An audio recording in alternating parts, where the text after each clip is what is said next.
大家好，今天这个视频我跟大家说一下食积咳嗽的操作手法。第一个穴位，补脾经，大拇指外侧，做的时候要轻一点。很多人问为什么又是补脾经，这就要说一下痰是怎么来的。首先，肥甘厚腻吃的太多。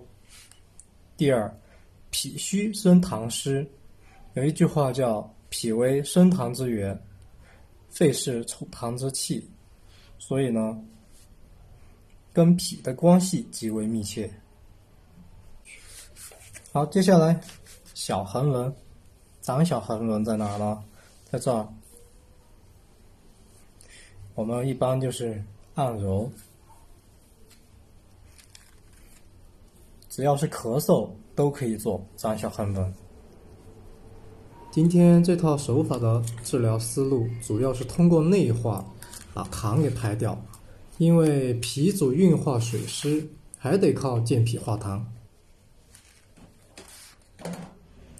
好，手上还有最后一个穴位，运八卦，以手掌为圆心，前坎艮震，巽离坤兑。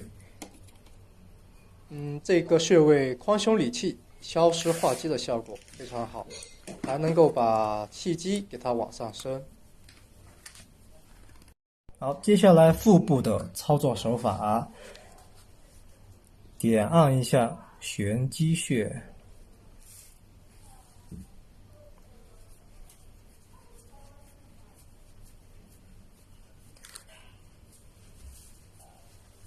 然后分胸八道，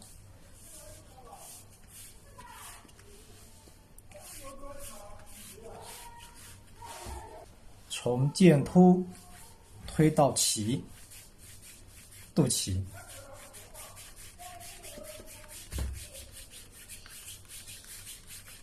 好，其实这一套手法呢，叫开玄机。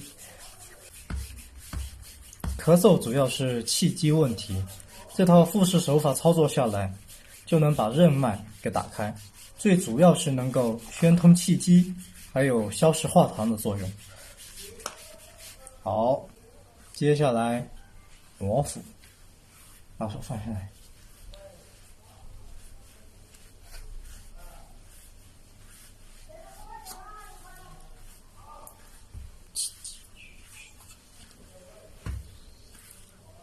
摩腹3到5分钟。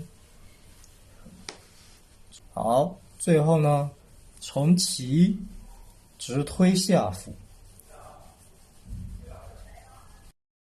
以上胸腹部的这一些操作手法，它统称开玄机，是一套完整的腹部操作腹式手法。那背部我们可以做什么穴位？肺腧穴。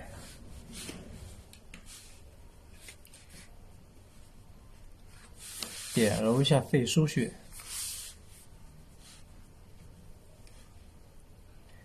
然后分推肩胛骨，